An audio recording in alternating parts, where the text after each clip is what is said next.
la sensation de la vie, ce que nous appelons en spiritualité la vitalité, ne peut être obtenue qu'à l'intérieur de soi. Et c'est très bien fait ainsi. Parce qu'en réalité, vous ne pouvez donner à l'extérieur que ce que vous avez à l'intérieur. Si vous ne sentez rien en vous, comment pourriez-vous prendre conscience de ce qui se passe autour de vous? La vitalité est en vous. Ne cherchez pas la vie à l'extérieur. Ne pensez pas que en faisant telle chose ou telle chose, en allant ici ou là, vous allez avoir la vie. Non. La vie est un principe qui bouge. Mais pour la sentir, il faudrait aller à l'intérieur de vous, dans votre esprit, dans votre âme. Et c'est pourquoi le Christ dit, les paroles que moi je vous dis, les paroles là sont des paroles de vie. Mais elles sont aussi esprit. Parce que c'est votre esprit qui va pouvoir entretenir cette graine que je sème en vous.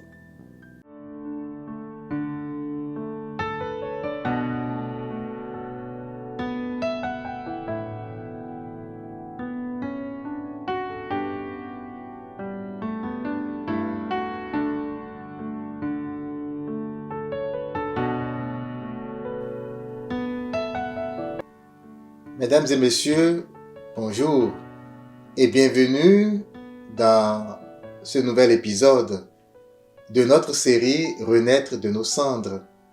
Aujourd'hui, nous allons parler de la vie. Vous savez, si nous sommes sur ce chemin d'éveil spirituel, c'est bien pour notre bien-être personnel. Parce que nous savons que si nous nous sentons bien, si je me sens bien, je ne vais donner autour de moi que le meilleur de moi-même. Dans cette bienveillance, dans cette bonté, dans cette joie et dans cette paix, lorsque je me sens bien, je dégage de bonnes énergies. Et autour de moi, je répands une traînée de grâce. Les gens reçoivent de moi le meilleur, l'amour, la joie. Et donc aujourd'hui, nous allons nous poser une question bien singulière. Regardez le monde, toute la souffrance, les gens qui sont malades. Et regardez également tous les messages de paix et de joie, les messages spirituels que bien de maîtres, dont le Christ, sont venus répandre parmi nous. Ces messages qui nous ont été adressés depuis la nuit des temps et qui nous sont toujours adressés aujourd'hui par l'intermédiaire d'autres maîtres. Comment se fait-il qu'avec tous ces messages qui véhiculent quand même des solutions assez viables, testées et testables, comment se fait-il que le monde demeure dans cet état? Comment se fait-il que les gens continuent de souffrir? Comment se fait-il que les assemblées de prière sont bondées de monde, les mêmes personnes qui vont et qui viennent, les mêmes personnes à qui on impose des mains, qui semblent guéries et qui quelque temps après réapparaissent avec les mêmes symptômes?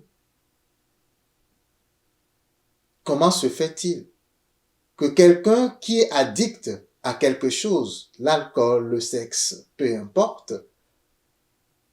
ne parvient pas ou ne puisse pas parvenir, malgré tous les conseils des sages de son entourage, et peut-être même malgré les conseils spirituels qu'il aurait dénichés, ne parvient toujours pas à s'en sortir? Voilà une question d'importance. Mon parrain de mariage disait toujours, les conseillers ne sont pas les payeurs. les conseillers ne sont pas les payeurs. Alors, ce qu'il voulait signifier par cette belle et courte phrase, eh bien, c'est que lorsque vous avez un problème et que vous allez voir quelqu'un qui vous conseille, il vous donne une information. Une information qui correspond à sa connaissance du moment. Peut-être a-t-il expérimenté, peut-être a-t-il entendu quelqu'un lui prodiguer le même conseil, mais lui, c'est le mieux qu'il puisse en ce moment-là vous offrir. Évidemment, tout le reste du travail est dans votre camp. La balle est dans votre camp. Lorsque quelqu'un vous prodigue un conseil, c'est à vos risques et périls. Vous savez qu'il faut réfléchir à ce que cette personne vient de vous dire et qu'il faut discerner par vous-même si cela va dans le bon sens de ce que vous recherchez ou non. Quoi qu'il en soit, que vous appliquiez ce conseil ou que vous ne l'appliquiez pas, eh bien, des conséquences jailliront, c'est sûr. Alors, si vous appliquez le conseil que quelqu'un vous donne, les conséquences qui vont suivre, c'est vous qui allez les supporter. C'est ce que cela veut dire, les conseillers ne sont pas les payeurs. Évidemment, c'est une vérité que bon nombre de gens savent. Et c'est à cause de ça que la plupart du temps, les paroles de sagesse que l'on peut aller chercher, soit dans les Saintes Écritures ou dans des conférences ou par un ami sage ou plus expérimenté, ces conseils-là, ces paroles-là, souvent restent lettres mortes dans notre esprit. Parce que justement, la plupart des gens ont peur de s'avancer sur la base de ces conseils, de peur de supporter des conséquences fâcheuses. Et voilà qui explique la plupart du temps pourquoi, malgré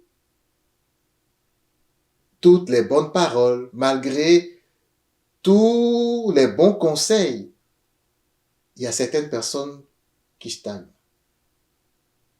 Elles sont là, elles souffrent, mais elles ont peur de s'engager.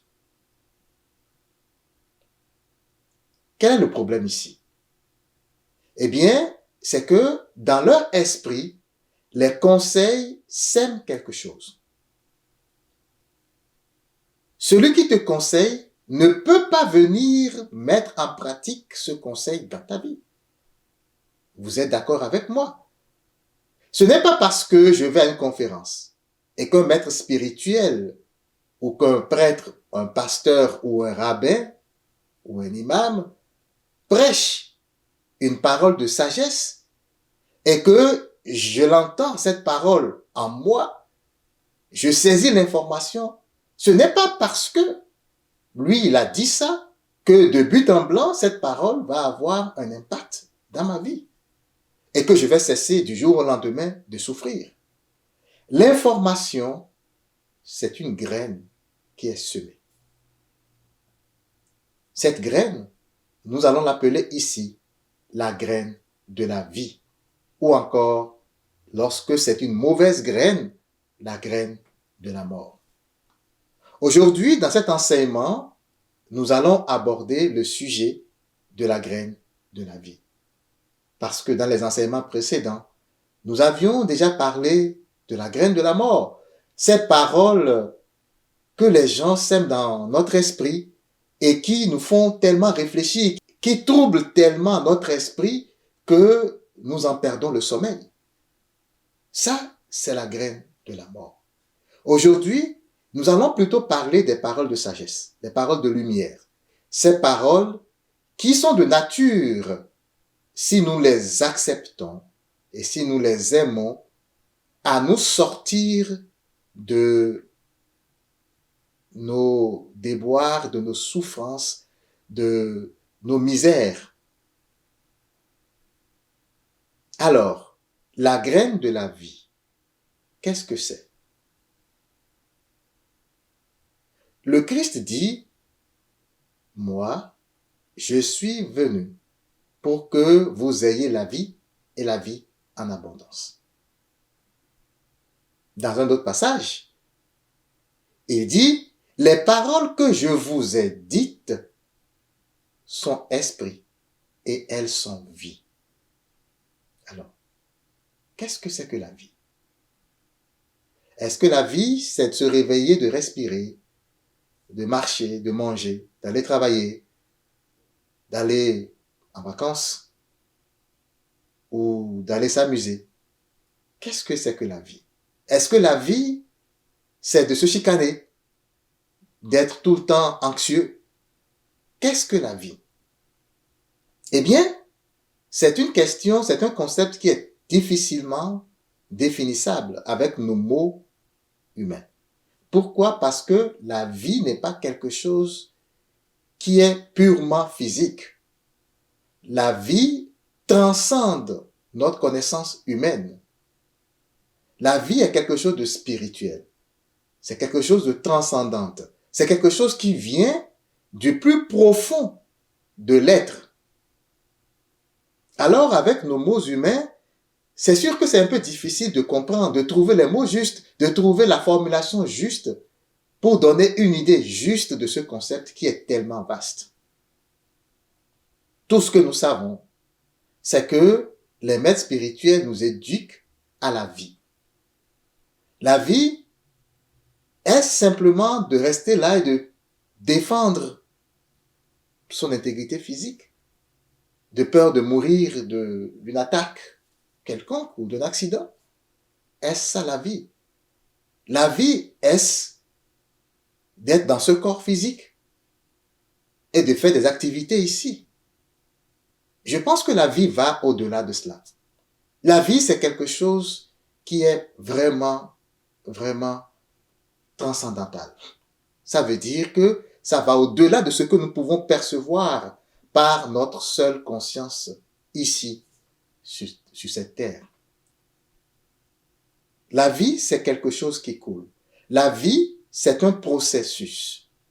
Vous savez, depuis que nous avons pris conscience de notre existence dans ce monde, nous étions en vie et nous sommes toujours en vie.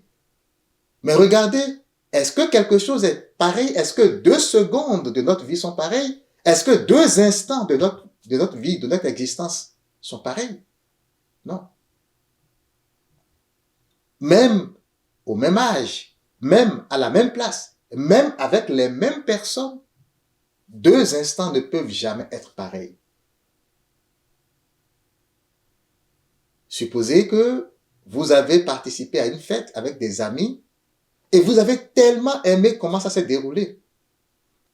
Vous étiez tellement heureux avec ces gens-là que vous avez décidé, avec les moyens qui sont les vôtres, de réunir exactement les mêmes personnes au même endroit, dans les mêmes conditions. Est-ce que vous pensez que cette fête va se dérouler exactement de la même façon? Est-ce que vous pensez que vous allez avoir les mêmes plaisirs que vous aviez eus auparavant? La réponse est non. 2 instants dans une vie ne sont jamais pareils. Alors la vie coule. La vie s'écoule. C'est comme une rivière qui s'écoule.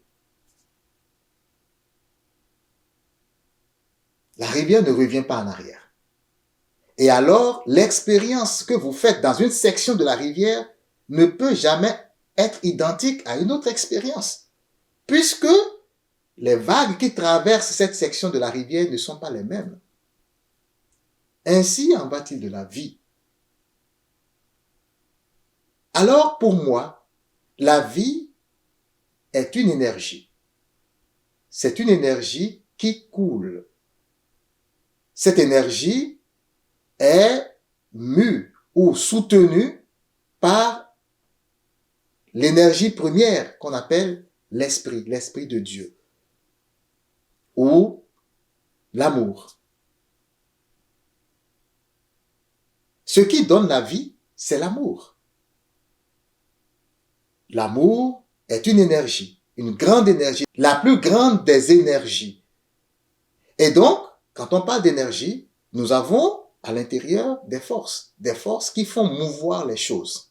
Donc, la vie bouge.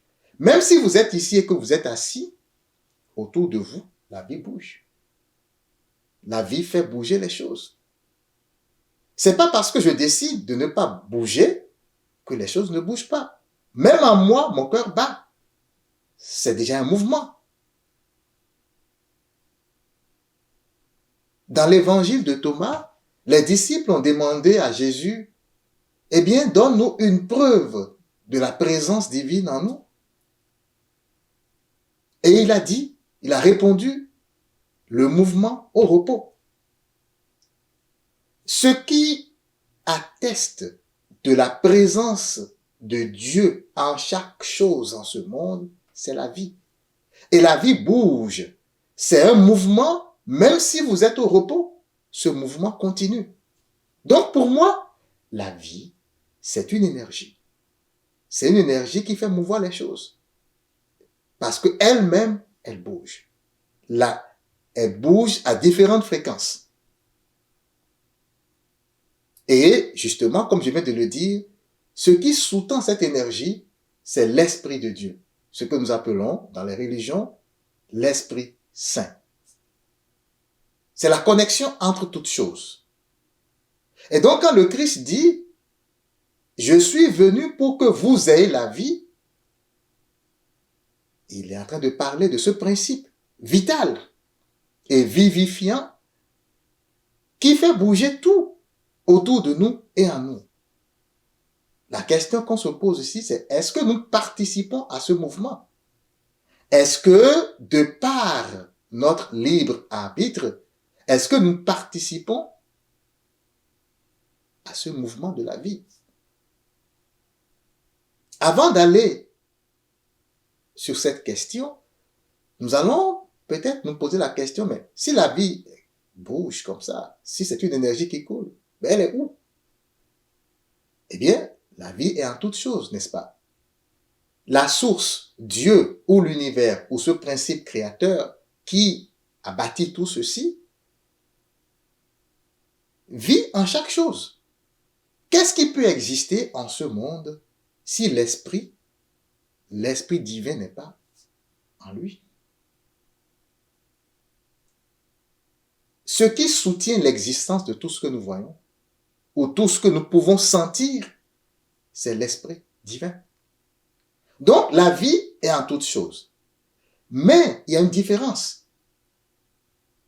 Pour sentir la vie, il faut la sentir à l'intérieur de soi. Voilà la différence.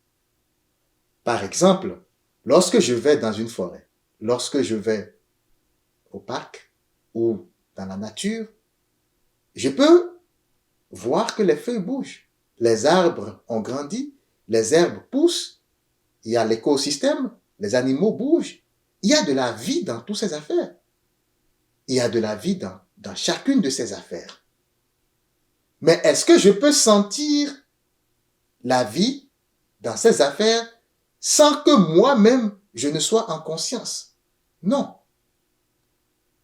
La sensation de la vie, ce que nous appelons en spiritualité la vitalité, ne peut être obtenue qu'à l'intérieur de soi.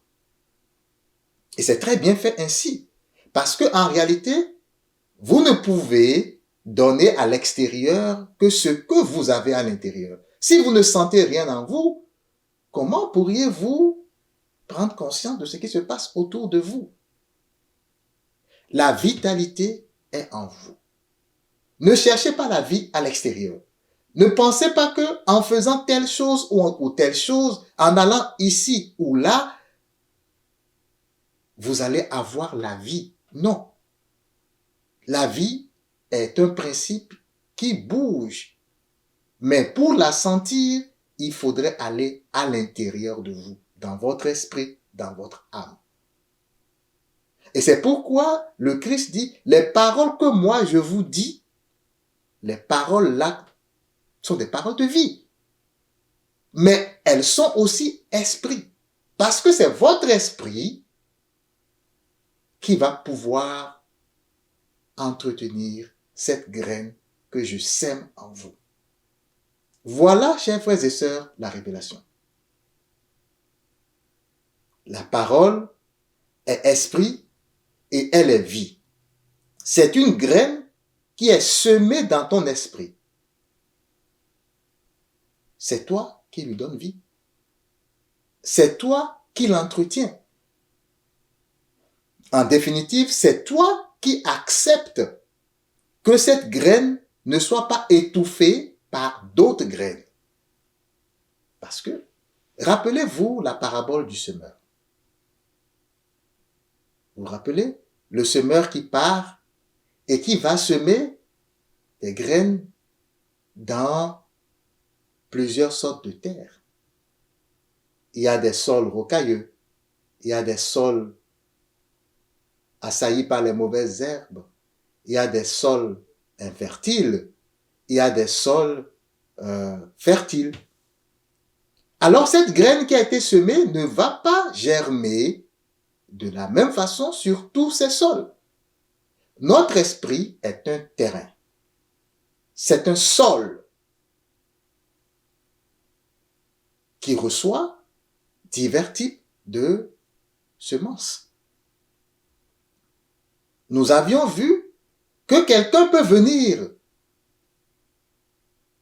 pendant que vous êtes en joie, pendant que vous passez une journée calme et paisible, et venir semer dans votre esprit un doute, une peur, une parole de peur. Et si vous croyez à cette personne, si vous recevez cette parole et que vous lui accordez ce qu'il faut pour faire germer cette graine, eh bien, vous allez finir la journée troublée. Vous allez passer un sale quart d'heure. Et pourtant, vous vous étiez promis au matin de passer une journée calme et paisible.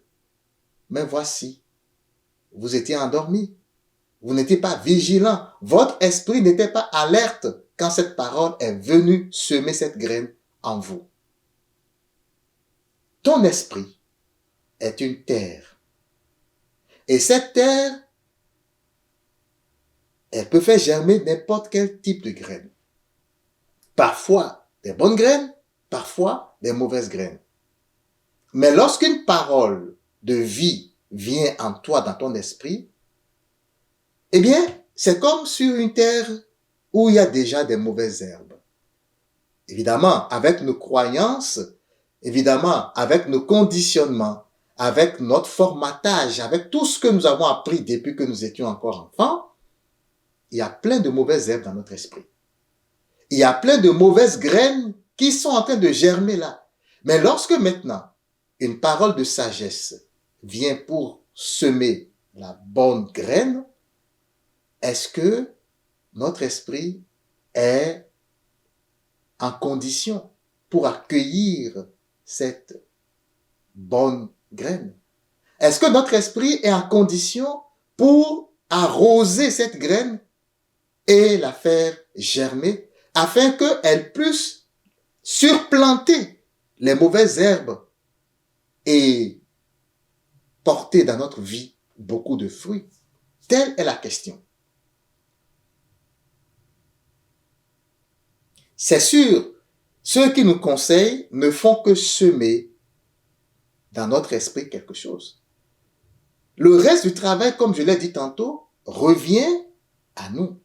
La question c'est, lorsque une graine est semée dans notre esprit, qu'est-ce qui se passe? Est-ce que si nous ne faisons rien, est-ce qu'elle va germer par défaut? Si nous ne faisons rien, est-ce qu'elle va pouvoir parvenir à maturation pour produire les fruits qu'elle est destinée à produire? Telle est la question.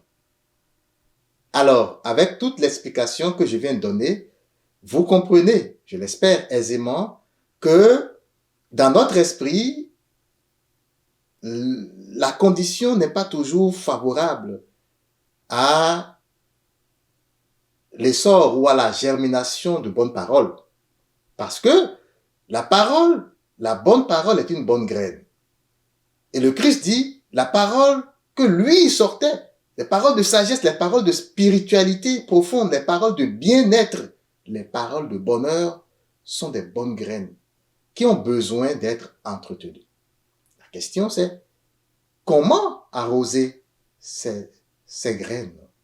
Comment arroser la graine de vie? Parce que, littéralement, on le constate, les gens n'arrivent pas. Combien de conférences? Combien d'enseignements? Combien de choses par-ci, par-là? Et pourtant, les gens n'arrivent pas à s'en sortir. Parce que avant que la graine, la bonne graine ne germe, elle est déjà bouffée par les mauvaises herbes qui sont là. Les ronces sont là. Elles l'empêchent de sortir. Comment arriver à arroser la graine de vie pour qu'elle puisse tenir le coup face à toutes nos croyances qui sont déjà là? Parce que c'est véritablement ce que c'est. Les conditionnements et les croyances, c'est les ronces. Sur cette terre, sur ce sol qu'est notre esprit, les ronces et les mauvaises herbes, c'est les conditionnements et les croyances. Si quelqu'un te dit que c'est comme ça que ça fonctionne, et que toi, tu n'es qu'un minable, que tu es misérable, voilà une mauvaise graine qui a germé dans ton esprit, qui a fait des mauvaises herbes. C'est des ronces qui sont là. Même si tu vas voir un pasteur, un prêtre ou un conférencier spirituel ou un maître spirituel, n'importe qui, et que cette personne-là te dit de bonnes paroles, des paroles de confiance, tu es un Dieu, tu es un fils de Dieu, une fille de Dieu, tu es quelqu'un de très bien, tu es quelqu'un de bienveillant, tu es un être d'amour. Si on te dit ces paroles, sur le champ, tu seras content. Tu vas les accueillir avec joie, parce que là, tu vois une certaine libération. Mais les ronces sont là. Et si tu n'arroses pas ces paroles, cette nouvelle graine de vie semée dans ton esprit, c'est sûr que ça va être bouffé avant de sortir de terre. Ça va être bouffé par ces croyances qui sont toujours là. Tu vas juste retourner et tu vas commencer à te dire, est-ce que c'est vrai ce qu'il vient de dire? Je ne vois rien en moi qui dit que je suis un être bienveillant, un être d'amour. Je ne suis qu'un pauvre pécheur. Je ne suis qu'un menteur. J'ai fait des trucs horribles et tu vas recommencer avec tes vieux patterns. Les vieux modèles qui étaient là, les vieilles cassettes, tu vas recommencer à les jouer dans ton esprit. Justement parce que les croyances sont enracinées là. Comment faire pour arroser cette graine de vie afin qu'elle puisse germer? Voilà la question. La première chose à faire, justement, lorsque je suis là et que j'ai des problèmes et que j'ai besoin de connaissances ou d'informations, c'est d'aller chercher l'information. On suppose que c'est l'étape préliminaire. Lorsque quelqu'un te parle, certainement c'est parce que tu allais le voir. Donc tu allais voir cette personne pour dire, par exemple, je suis addict à l'alcool, ou je suis addict au sexe, ou au mensonge. Je ne fais que dire des mensonges. Comment puis-je sortir de cela? Ou je suis tout le temps anxieux, j'ai peur de tout. Comment faire pour sortir de là? Tu vas à la recherche de l'information. Tu vas à la recherche de la connaissance. C'est la toute première étape. Parce que si tu ne connais pas, tu vas périr. Mon peuple périt faute de connaissance. Si tu n'as pas la connaissance qu'il faut, tu vas rester dans l'abîme. En réalité, il n'y a pas de demi-mesure. Ne pensez pas qu'une force extérieure à vous va venir dans votre esprit pour semer tout ce qui est nécessaire pour vous sortir de l'abîme. C'est vous qui allez vous rendre compte, prendre conscience que ça ne va pas. C'est vous qui allez décider d'aller chercher de l'aide. C'est vous qui allez décider de sortir de cette torpeur pour aller ouvrir votre esprit à de nouveaux horizons, à de nouvelles informations, à de nouvelles connaissances. Maintenant, cette parole, lors de cette conférence, a été semée dans votre esprit. Un peu comme je le fais. Un petit enseignement sur comment arroser la graine de vie. je vous dis comment, de mon point de vue, vous pourriez arroser les bonnes graines de vie qui sont semées dans votre esprit. Que ce soit des paroles spirituelles, que ce soit même des conseils de personnes sages de votre famille, quelqu'un qui a déjà expérimenté quelque chose et qui a de bons conseils à vous prodiguer. Comment arriver à asseoir tout ceci dans ton esprit afin que cela puisse germer. Deuxième étape, c'est de ramener cette parole ou cette graine à la conscience. Alors, cela paraît assez évident. Ah oui, on me l'a dit, ben c'est facile de ramener à la conscience. Non. Ramener à la conscience, c'est lui accorder de l'attention. C'est y réfléchir. La plupart du temps, les gens vont suivre des conférences, mais dès qu'ils se lèvent de là, c'est fini. La vie reprend. Les vieilles routines reprennent. La plupart du temps, c'est ce que nous faisons. La plupart des gens vont suivre une prédication, une conférence, une homélie, peu importe, une prêche. Et quand ils vont se lever de là, eh bien, ils rentrent dans le train-train quotidien. On a oublié tout ceci. C'est passé par ici, c'est sorti par là. Ça ne revient plus en conscience. Parce que on était comme, entre parenthèses, dans un aparté. On était comme dans une situation bien singulière, bien particulière. Nous sommes sortis de notre train-train quotidien et nous sommes venus nous asseoir pour écouter la parole de vie. C'est comme si nous avons dérogé à la routine quotidienne. Et dès que nous sortons de là, nous rentrons encore dans cette routine quotidienne. Voilà comment les choses se passent. Et parfois, lorsque vous allez voir quelqu'un, vous lui posez un problème, la personne vous donne un conseil. Si vous n'aimez pas ce que la personne vous dit, vous allez dire, mais qu'est-ce qu'il raconte lui? On parle de réalité. Ouais, c'est-à-dire que dans mon train-train quotidien, j'ai des problèmes que j'appelle réels. Et lui, il me parle de choses bizarres, abstraites. Voilà le comportement que nous avons souvent face à la parole de vie. Un conseil, une bonne parole qui est susceptible de nous sortir si nous l'arrosons. Mais non, nous ne voulons pas. Et ceci ne date pas d'aujourd'hui. Vous vous rappelez, Ésaïe 30, verset 15. C'est dans la tranquillité et le repos que se trouvera votre salut. C'est dans le calme et la confiance que sera votre force. Mais vous ne l'avez pas voulu. Ce sont des paroles que Dieu nous prononce dans notre cœur à chaque instant de notre vie. Lorsque tu parles, tu demandes au ciel, voilà, j'ai tel ou tel problème. Tu pries, eh bien, le ciel répond toujours. Puisque Dieu est en toutes choses, Dieu est en toi. Il n'est pas loin, il n'est pas quelque part en haut là-bas, il est en toi. Il répond toujours. Mais est-ce que toi, tu ramènes ces paroles à la conscience pour réfléchir sur ce que tu entends en toi? Évidemment, Dieu peut te parler également par d'autres choses. Le son de la musique qui passe, quelqu'un qui te parle, un enfant qui joue, une situation qui se produit autour de toi. Tout ça, c'est des messages que Dieu t'envoie et qui sont des réponses à des questions que tu te poses. Mais est-ce que tu prends conscience de tout ceci? C'est la deuxième étape. Tant que tu ne prends pas conscience, tant que tu ne ramènes pas cette parole à la conscience, ben, tu ne peux rien faire. Elle va rester là, elle va pourrir et elle va mourir. Tu cherches le bonheur. Tu dis, où puis-je trouver le bien-être? Je suis débordé, j'ai des problèmes par-ci et par-là.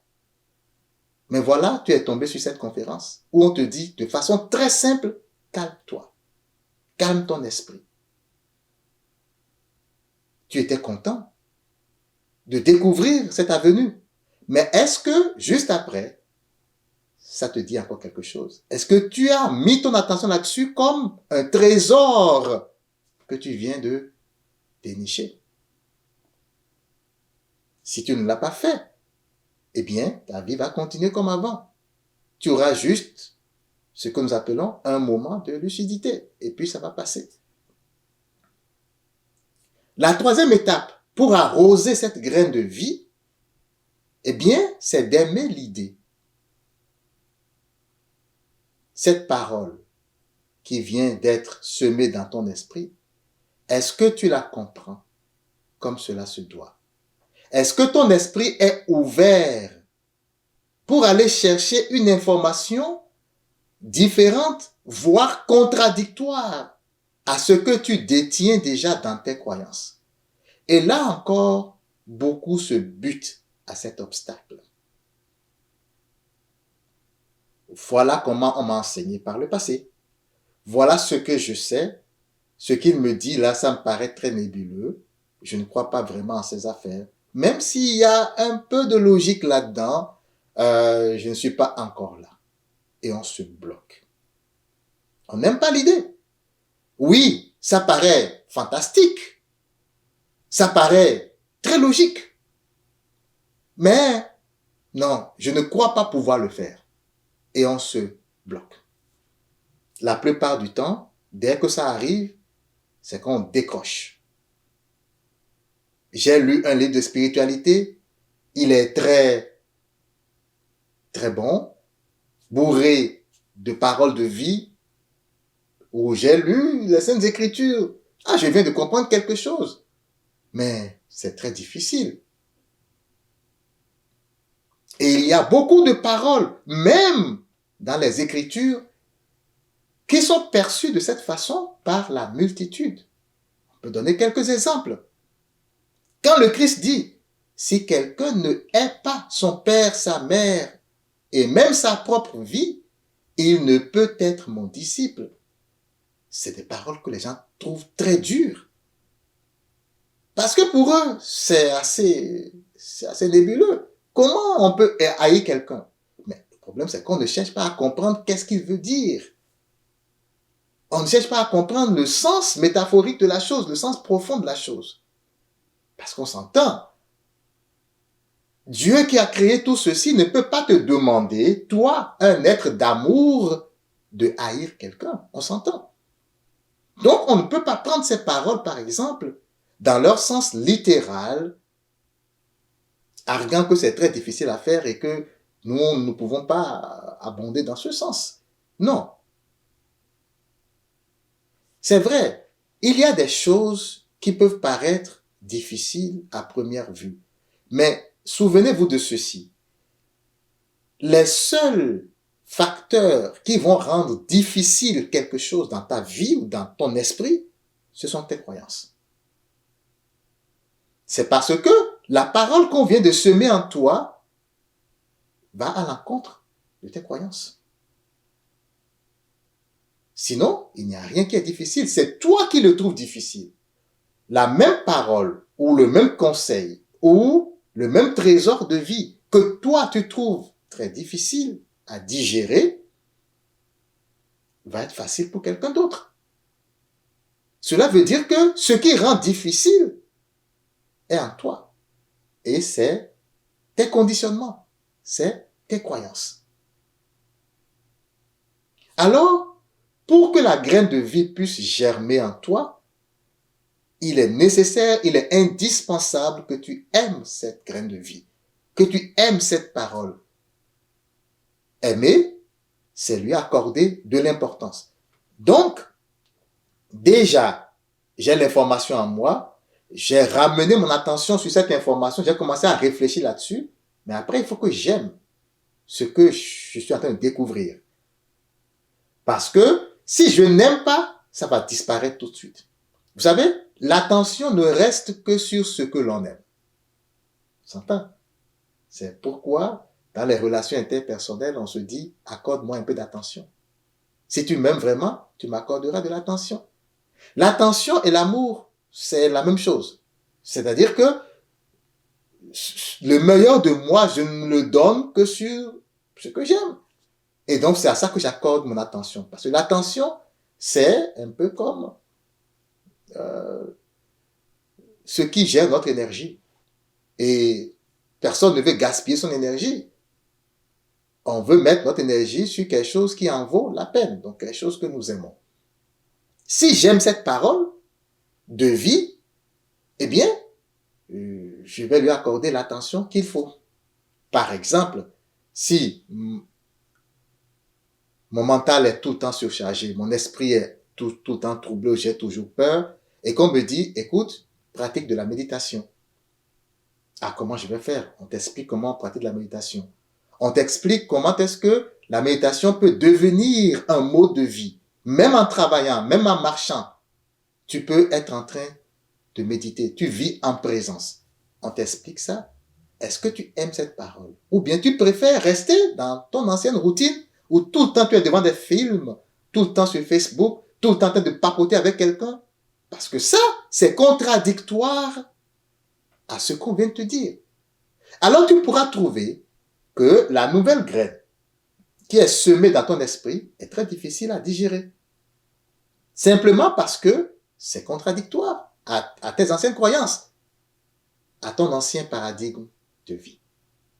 Et pourtant, voilà le chemin de la guérison. Et pourtant, voilà le remède à tes maux, à tes souffrances. Mais est-ce que tu aimes? L'étape qui suit, la quatrième, c'est lorsque je dis maintenant, oui, j'aime, je suis prêt à aller avec cela, c'est de s'approprier cette parole. Alors, là, c'est l'étape ultime.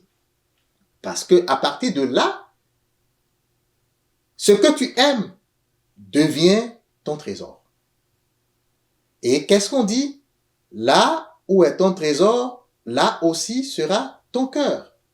Si j'aime cette parole de vie qui vient d'être semée dans mon esprit, eh bien, ça veut dire que cette parole devient mon trésor. Je me l'approprie en tant que trésor. Et je commence à arrimer mes pensées, mes paroles, mes actions et mes sensations là-dessus.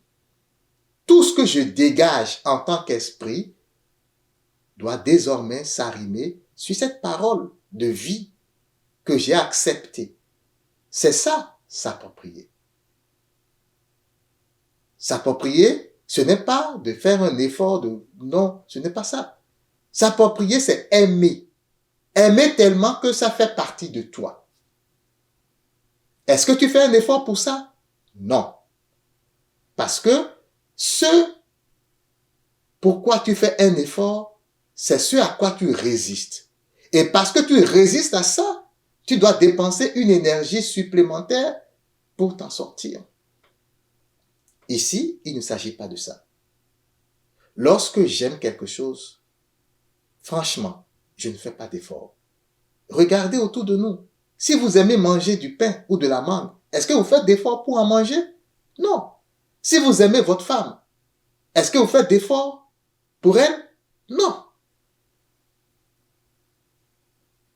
Lorsque j'aime, j'aime.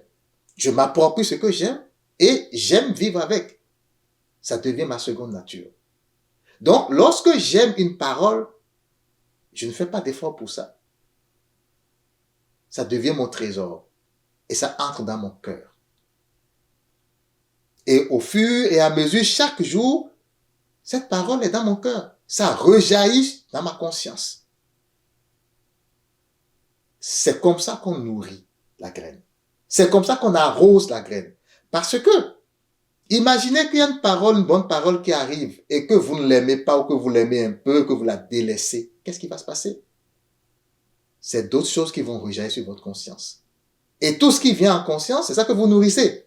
Alors, ça va grandir. Et ce qui n'est pas dans votre conscience, ce sur quoi votre attention ne se porte pas, va pâlir et va mourir.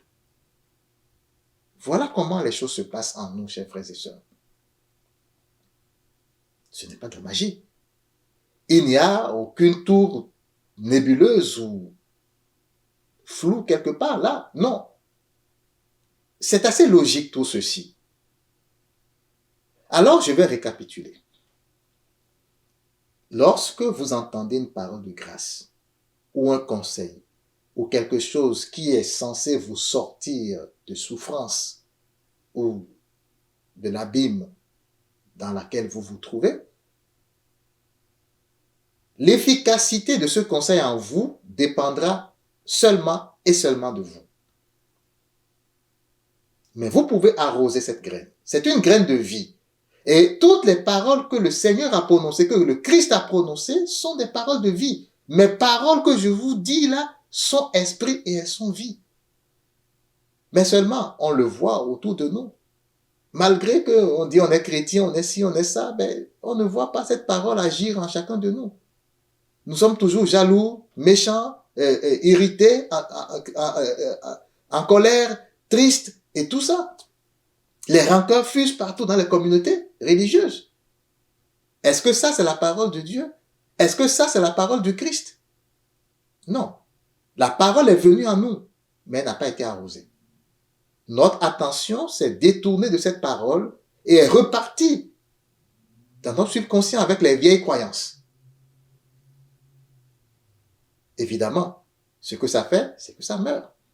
Et nous sommes obligés de faire beaucoup d'efforts pour tout le temps ramener cette parole. Sinon, même nous allons oublier. OK? Alors, c'est important de savoir aller chercher l'information véritable. Je ne parle pas d'autres croyances déguisées qui remplacent d'autres croyances. C'est autre chose. L'information spirituelle véritable. Le vrai sens des paroles de Jésus. Ou d'autres maîtres spirituels, si vous voulez. 2. Ramener ces paroles à la conscience. Donc, lui accorder de l'attention. Pour que l'attention reste, pour que je réfléchisse, pour savoir en quoi ces paroles peuvent agir dans mon esprit, il faut que je commence à aimer ce que je comprends. Parfois, on ne comprend pas du premier coup. C'est correct. Ça veut dire qu'il faut continuer à chercher. Il faut continuer à chercher le sens. Et c'est en cela qu'on peut lire des livres de spiritualité. Pour comprendre parfois, il y a des gens qui ont des inspirations, parce que c'est le même esprit qui nourrit tout le monde. C'est le même esprit qui inspire tout le monde. Mais évidemment, nous sommes des âmes individuelles. Donc, personne ici sur cette terre ne peut contenir toute l'information, toute la connaissance universelle. Le même Esprit Saint va parler un peu à telle personne, un peu à telle personne, un peu à telle personne, un peu à telle personne. Il ne s'agit pas ici de gens de religion ou de communauté spirituelle, non. Nous sommes tous et toutes des canaux de communication du monde spirituel vers le monde physique. Tout le monde, peu importe qui c'est. Alors, si tu as besoin de comprendre telle ou telle chose, va chercher l'information. Il y a des gens qui ont déjà été inspirés et qui ont déjà écrit des choses. Maintenant, lorsque je comprends, est-ce que j'aime ce que j'ai compris? Est-ce que je crois fermement que ça fonctionne pour moi et que c'est à mon avantage, que c'est dans mon intérêt de pouvoir me consacrer à ça? Si oui, c'est merveilleux. Je vais commencer alors, dernière étape, à me l'approprier. Il faut que régulièrement ça revienne à ma conscience et que ça devienne mon trésor. C'est un peu tout comme si j'ai gagné à la loterie. Il faut que ça soit toujours en moi et que je vive dans cette joie de découvrir ce trésor. Ainsi, chaque jour, je vais le ramener. Je vais le répéter, je vais le mettre en pratique dans ma vie. Je ne peux rien faire sans cela. Ça devient un nouveau paradigme pour moi. Un nouveau paradigme de vie. Pensez-vous que la vie est difficile? Pensez-vous que c'est si compliqué de vivre en ce monde?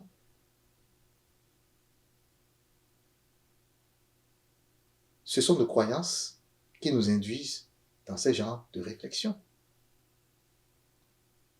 Parce que la réalité, c'est que tout ce dont nous avons besoin pour bien vivre est déjà ici. C'est le paradigme de vie, c'est l'ensemble des croyances, l'ensemble des mécanismes de vie que nous avons à notre portée qui n'est pas correct. Parce que tout ceci nous amène à faire beaucoup d'efforts. Mais est-ce que nous avons besoin de faire beaucoup d'efforts? Non. Lorsque vous changez de paradigme de vie, chers frères et sœurs, vous n'avez pas besoin de faire d'efforts. Vous maîtrisez votre esprit. Vous maîtrisez votre intention. Vous maîtrisez l'être d'amour que vous êtes. Vous revenez à la source. Et alors, tout coule. Parce que vous suivez la vie. La vie est un processus qui coule. Est-ce que vous vous en souvenez? Vous surfez alors sur la vie. Vous suivez ce processus. Il n'y a plus de résistance.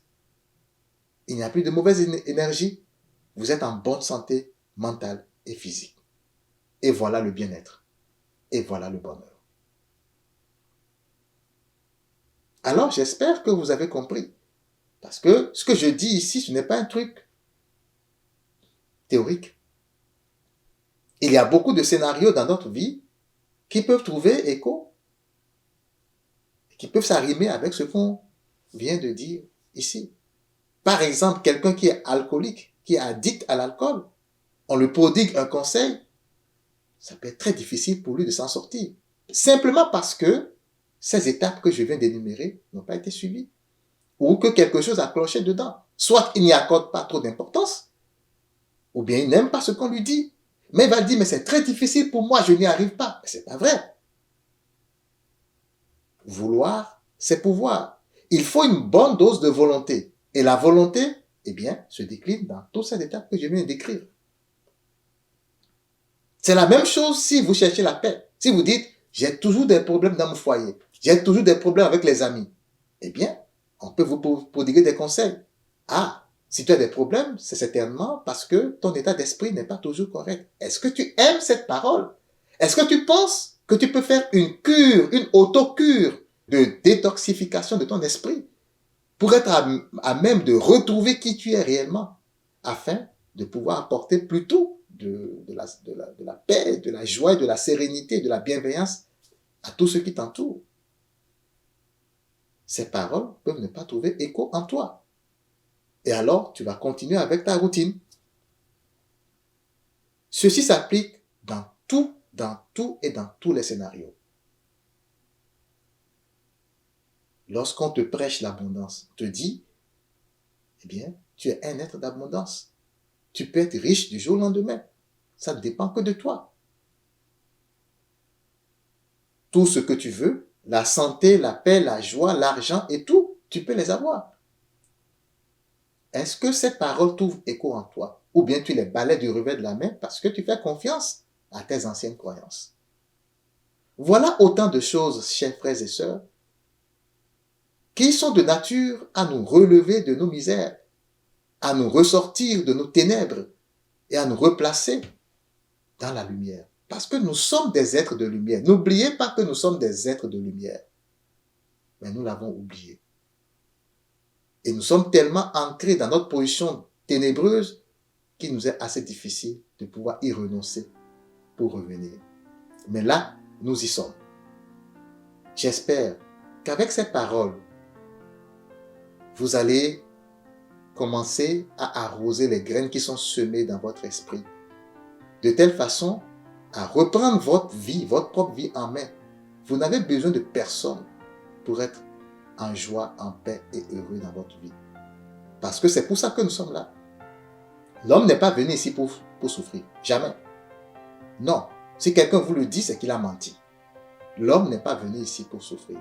L'homme est venu ici pour vivre, pour être heureux et pour aimer. C'est ça. Mais pour tout ça, il faut que vous ayez en vous la vie. La vie en abondance. Et voilà ce que je vous souhaite. Soyez bénis.